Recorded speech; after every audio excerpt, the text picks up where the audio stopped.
अस्सलाम वालेकुम नाज़रीन इकराम, मैं हूं आपका होस्ट अयाज अहमद।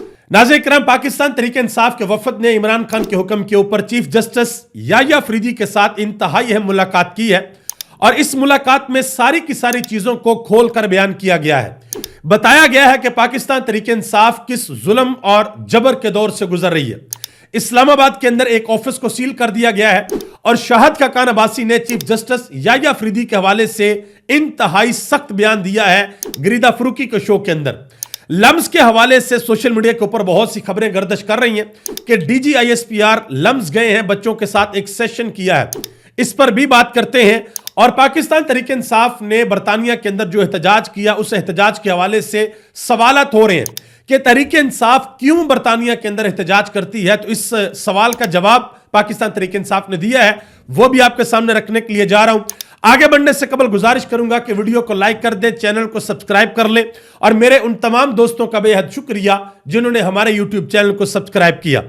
सबसे पहले जो अहम तरीन खबर है वो ये है कि 7 रुकनी वफद जो अपोजिशन का था, उन्होंने चीफ जस्टिस याह्या अफरीदी के साथ मुलाकात की है। इससे कबल पाकिस्तान के वजीर आजम शहबाज शरीफ, उन्होंने भी मुलाकात की है याह्या अफरीदी के साथ और अब इस अपोजिशन के वफद ने मुलाकात की है। मुलाकात के बाद पाकिस्तान तहरीक इंसाफ ने एक प्रेस कॉन्फ्रेंस की है और प्रेस कॉन्फ्रेंस के अंदर यह बताया है कि हमने कौन कौन सी बातें चीफ जस्टिस याह्या अफरीदी के सामने रखी हैं।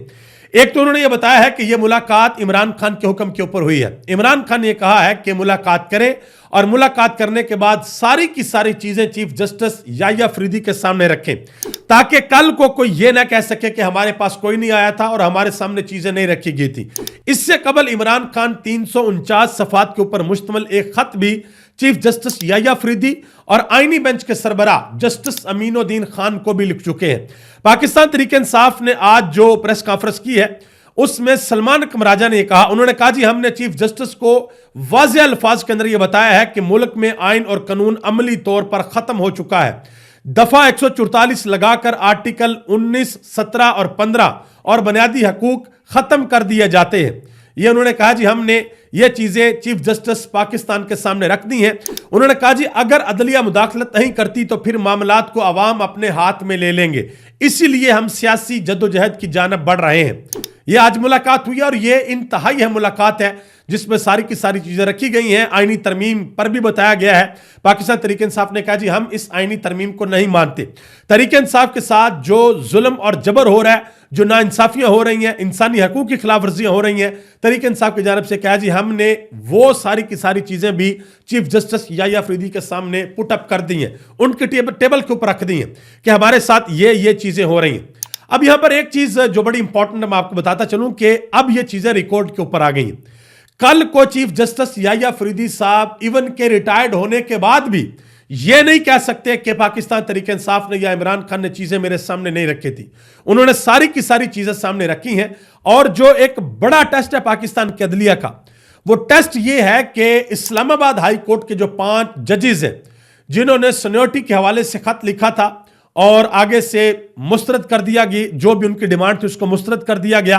अब वो वाला केस भी सुप्रीम कोर्ट ऑफ पाकिस्तान के अंदर जाएगा और वहां पर वो जजेस ये कहेंगे कि अगर तो जब हुकूमत का दिल चाहे किसी भी जज को किसी हाई कोर्ट के अंदर ट्रांसफर कर दे, किसी जज का काम पसंद नहीं आता उसको पकड़े इधर से उधर कर दे, फिर तो अदलिया की जो आज़ादी है वो तो खत्म हो जाएगी। तो सुप्रीम कोर्ट ऑफ पाकिस्तान का ये बहुत बड़ा टेस्ट होगा कि इस केस के अंदर क्या फैसला आता है। बहरहाल ये जो आज मीटिंग हुई है, इस मीटिंग के बाद सुप्रीम कोर्ट ऑफ पाकिस्तान के अंदर एक बड़ी हलचल हुई है। सुप्रीम कोर्ट के अंदर 9 मई के मुकदमात में इमरान खान, खतीजा शाह और पाकिस्तान तहरीक इंसाफ के कारकुनों की जमानत मनसूखी की जो अपीलें हैं वो मुकर्रर कर दी गई हैं। इसके अलावा कुछ और केसेस भी हैं जिनको समाअत के लिए मुकर्रर किया गया है और 27 फरवरी को चीफ जस्टिस याह्या अफरीदी की सरबराही में 3 रुकनी बेंच समाअत करेगा। अब देखते हैं कि क्या होता है, क्योंकि चीफ जस्टिस याह्या अफरीदी के सामने पाकिस्तान तहरीक इंसाफ ने अपनी सारी की सारी चीजें रख दी हैं। तो अब देखते हैं कि सुप्रीम कोर्ट ऑफ पाकिस्तान के अंदर क्या होता है, मामलात किस तरफ जाते हैं। इस्लामाबाद के अंदर जो पतन का दफ्तर है, ये शुएब शाहीन ने ट्वीट किया। उन्होंने कहा जी बेशर्मी की इंतहा, पतन का दफ्तर सील कर दिया गया। पतन का दफ्तर वजारत दाखिला के अहकामात पर सील किया गया है, जराए बता रहे। उन्होंने कहा जी पतन ने कुछ दिन पहले इलेक्शन पर रिपोर्ट जारी की थी, उस वजह से ये शायद दफ्तर को सील किया गया। और याद रहे कि वो रिपोर्ट काशिफ अब्बासी ने भी अपने प्रोग्राम के अंदर चला दी थी और बाद में फिर काशिफ अब्बासी को भी ऑफर कर दिया गया। और जिस वक्त इस्लामाबाद के अंदर ये सूरत हाल हो रही थी, ये दफ्तर सील किया जा रहा था, एन उसी वक्त जो अपोजिशन का वफद है वो चीफ जस्टिस याह्या अफरीदी के साथ मुलाकात भी कर रहा था। तो ये मामला चल रहे हैं भाई। गरीदा फरूकी के शो के अंदर शाहिद खाकान अब्बासी ने चीफ जस्टिस याह्या अफरीदी के हवाले से एक बड़ा सख्त तरीन बयान दिया है। उन्होंने कहा जी चीफ जस्टिस की हैसियत एक चपड़ासी से ज्यादा नहीं है, कि चपड़ासी की भी कोई हैसियत होती है, उनकी चपड़ासी से ज्यादा की हैसियत नहीं है। तो गरीदा फरूकी ने आगे से कहा कि ये आप बड़ी सख्त बात कर रहे हैं, इसके ऊपर आपके ऊपर तौहीन अदालत भी लग सकती है। तो उन्होंने कहा जी मैं इससे भी बड़ी बात कह सकता हूं, मैं इससे भी सख्त बात कह सकता हूं, और अगर किसी ने तौहीन अदालत मेरे ऊपर लगानी है तो वो लगा दे। आज जो ऑपोजिशन का एक ग्रैंड अलायंस बनने के लिए जा रहा है, वहां पर एक आज प्रेस कॉन्फ्रेंस भी हुई है, वहां पर भी शाहिद खाकान अब्बासी खड़े थे। महमूद खान अचकजई ने बात की, उन्होंने कहा जी वोट को इज्जत नहीं दी गई तो हमारा मुल्क टूट गया। आज हम आपसे वोट को इज्जत देने का मुतालबा करते हैं। हम चाहते हैं कि अवामी राय का एहतराम किया जाए और इक्तदार अवाम के मुंतखब नुमाइंदों को दिया जाए। यह महमूद खान अचकजई ने बात की है। उन्होंने कहा जी हम सिटिंग और जो रिटायर्ड लोग हैं, चाहे वो जजेस हैं चाहे जर्नल हैं, हम सबको दावत देते हैं हमारे पास आए, हम आपके मेजबान होंगे। हम बैठते हैं, बैठकर बातचीत करते हैं और इस मुल्क को बहरानों से निकालते हैं।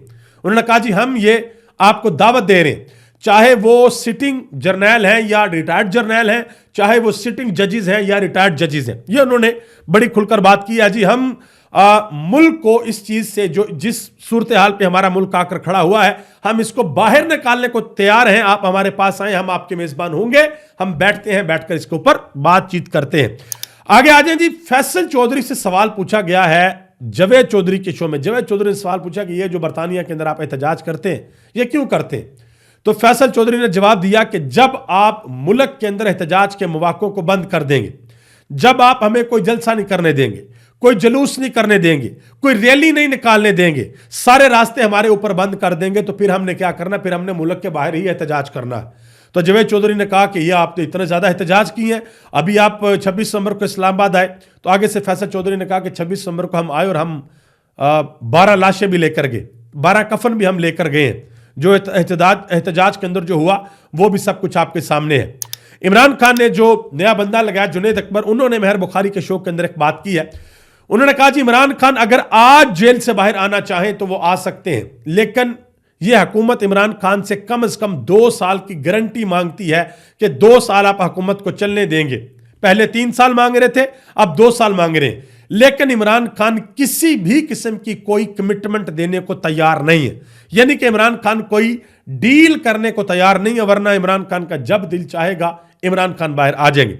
आगे आ जाए जी। आज सोशल मीडिया के ऊपर एक खबर बहुत ज्यादा गर्दिश कर रही थी कि लम्स यूनिवर्सिटी के अंदर DGISPR गए हैं, उनका बच्चों के साथ सेशन था और वो सेशन डिस्टर्ब हुआ है और वहां पर बच्चों ने एहतजाज भी रिकॉर्ड करवाया है। तो इस हवाले से मैं एक ट्वीट आपके सामने जरा पहले रखता हूं। यह ट्वीट है हसन अयूब खान का, ठीक है जी, जो ARY के ऊपर खबर घुम्मन के शो में बैठते हैं चौधरी गुलाम हुसैन के साथ। वो क्या कहते हैं? कहते हैं कि जराये के मुताबिक आज लाहौर की लम्स यूनिवर्सिटी में DGISPR के एक अहम प्रोग्राम का इनेकाद हुआ, जहां तरीके इंसाफ के 10 से 12 मखसूस अफराद को तैयार किया गया ताकि वो सख्त और चैलेंजिंग सवालात उठा सकें। ताहम DGISPR ने मुदल्लल और ठोस जवाबात के जरिए न सिर्फ उनके तमाम सवालात का मौसर अंदाज में जवाब दिया, बल्कि उनके पूरे मंसूबे को भी नाकाम बना दिया। अब बस बेचारे सोशल मीडिया पर ही रोएं, चीखें और पिटेंगे। ये हसन अयूब खान ने ट्वीट कर दिया। और एक वीडियो भी सोशल मीडिया के ऊपर गर्दिश कर रही है। इस वीडियो के बारे में कहा जा रहा है जी, ये वो वीडियो है जिसमें स्टूडेंट्स ने एहतजाज किया और ये कहा कि मतलब कि उन्होंने कहा जी हम इसके अंदर पार्टिसिपेट नहीं करना चाहते। तो समीना पाशा ने इस हवाले से एक ट्वीट किया। उन्होंने कहा जी लम्स के सेशन में अगर कुछ नहीं हुआ, कोई कुछ ना खुशगवार नहीं हुआ, तो इतनी वजाहतें क्यों दे रहे हैं अगर ये नहीं हुआ तो। लेकिन ये जो हसन अयूब खान ने कहा जी बड़ा जबरदस्त सीन हुआ, तो अभी तो इसका पता चलेगा जब कोई वीडियो सामने आएगी, क्योंकि आपको याद होगा कि जिस वक्त हमारे निगरान वजीर आजम थे अनवारुल हक काकड़ साहब, वो भी एक यूनिवर्सिटी के अंदर गए थे और बच्चों ने बड़े सख्त सवाल उनसे पूछे थे। और अब अगर DGISPR साहब गए हैं तो कोई सवालात हुए हैं या नहीं हुए, ये सेशन कैसा रहा, ये तब पता चलेगा जब वीडियो सामने आएगी। पिछले प्रोग्राम के अंदर पिछले व्लॉग के अंदर मैंने आपको बताया था मंसूर अली खान ने जो एक यूनिवर्सिटी के अंदर जाकर बच्चों के साथ सेशन किया है, यूनिवर्सिटी के बच्चों के साथ, उन बच्चों ने जिस तरह की बातें की हैं, जो सवालात की हैं, वो मैंने आपके सामने रख दिए थे, आपको बता दिया था कि बच्चों के तासरात किस तरह के थे। एक सोशल मीडिया पर वीडियो वायरल है जी, और ये वीडियो वायरल हो रही है। एक खतून एंकर है, वो एक मोटरसाइकिल पर एक शख्स को रोकती हैं और ये कहती हैं कि आप रॉन्ग साइड के ऊपर जा रहे हैं, हेलमेट भी आपने नहीं पहना हुआ। तो वो बंदा आगे से जवाब कह देता है, एक आम शहरी है, जरा उसका जवाब सुनिएगा। वो कहता है जी जिधर मर्जी जाएं, यहां पर कौन सा कोई कानून है, अगर 17 सीटों वाला हुकूमत बना सकता है तो हम कानून क्यों नहीं तोड़ सकते। यहां पर अंदाजा लगाएं, ये एक आम शहरी जवाब दे रहा है कि भाई इस मुल्क के अंदर कोई कानून नहीं है, अगर 17 सीटें जीत कर कोई बंदा वजीर आजम की मसनद के ऊपर बैठ सकता है तो आम जो शहरी है वह कानून को क्यों नहीं तोड़ सकता। तो ये जो सूरत हाल है, यह सूरत हाल बड़ी गंभीर है, इसके बारे में सोचना पड़ेगा कि आम आवाम जो है वो क्या सोचती है, उनकी राय किस तरफ जा रही है। समीना पाशा ने एक और बड़ी अहम बात की है, उन्होंने कहा कि जिन्हें गाली नमा लफ्ज से तशबीह देकर पुकारा जाता है, वही यूथ इन्हें दिन में तारे भी दिखाएगी, वही मुल्क का मुस्तकबिल है, वही हर शोबे में मुल्क को जोंक की तरह चमटे बाबों से पाक करेगी, वही इस मुल्क की क़यादत करेगी, ये होकर रहेगा, हम देखेंगे इंशाअल्लाह। अल्लाह करे कि वो वक्त आए कि पाकिस्तान के अंदर खुशहालियां हों, पाकिस्तान अपने पांव के ऊपर खड़ा हो, पाकिस्तान किसी से भीख मांग कर गुजारा ना करे। नाज़रीन किराम, जो आने वाले दिन है वो यकीनन बड़े इंपॉर्टेंट हैं, और बाहर से जो चीज़ें हैं हर गुजरते दिन के साथ वो बड़ी मेच्योर होती जा रही हैं। स्पेशली जो पिछले व्लॉग के अंदर मैंने डिस्कस किया था आपके साथ, जो विल्सन जो ट्वीट के ऊपर ट्वीट कर रहे हैं, ख़त भी लिख रहे हैं पाकिस्तान में भी, अमेरिका में भी, और ये कह रहे हैं जी पाकिस्तान के अंदर जो जमहूरियत है उसको बहाल होना चाहिए। और इवन के उन्होंने तो एक ट्वीट के अंदर जो मैंने आपको बताया भी था आई थिंक पिछले व्लॉग के अंदर, उन्होंने पाकिस्तान के आर्मी चीफ और इमरान खान का नाम लिखकर कहा कि भाई इमरान खान को रिहा करो और पाकिस्तान के अंदर जमहूरियत को बहाल करो। तो देखते हैं कि आने वाले दिनों में क्या होता है। जो आलमी मंजरनामा है उसमें भी बड़ी हलचल है, उसमें डोनाल्ड ट्रंप जो है इस वक्त बड़े एक्टिव हैं कि उन्होंने जल्द अज जल्द जो रूस और यूक्रेन की जंग है इसको उन्होंने बंद करवाना है। रूस और यूक्रेन की जंग को बंद करवाने के बाद फिर वो दूसरे मुल्कों की तरफ आएंगे। और ट्रंप का इस वक्त एक बड़ा सादा सा फार्मूला है, जो ज़रा ताकतवर मुल्क है उनके साथ वो बगलगीर हो रहे हैं, जो कमज़ोर मुल्क है उनको वो तड़ियाँ लगा रहे हैं। तो पाकिस्तान के हवाले से डोनाल्ड ट्रंप की कैबिनेट से ऑफिशियल अभी तक किसी किस्म का कोई बयान या ट्वीट नहीं आया। ये कब आएगा, किस तरीके से आएगा, आना तो ज़रूर है। पाकिस्तान के अंदर नया एम्बेसडर भी आना है, तो वो क्या हालात होंगे वो इंशाल्लाह जो भी अपडेट होगी आप तक मैं ज़रूर पहुंचाऊंगा। अभी तक लिए इतना ही, अपना ख्याल रखिएगा। आप सबका बहुत बहुत शुक्रिया। अल्लाह ताला मुझे, आपको, हम सबको अपने हिफ्ज़ो ईमान में रखे, और करोड़ों लोग जो पाकिस्तान और पूरी दुनिया के अंदर बसते हैं, अल्लाह ताला सबकी खैर करे। अल्लाह सबको अपने हिफ्ज़ो ईमान में रखे। अल्लाह पाकिस्तान की खैर फरमाए, आलम इस्लाम की खैर फरमाए। और जो लोग पाकिस्तान और आलम इस्लाम के खिलाफ साजिशें करते हैं, दो नंबरियाँ करते हैं, नुकसान पहुँचाने की कोशिश करते हैं, अल्लाह उनको इबरत का निशान बनाए। आप सबका बहुत बहुत शुक्रिया। पाकिस्तान जिंदाबाद, पाकिस्तान के करोड़ों अवाम पाइंदाबाद।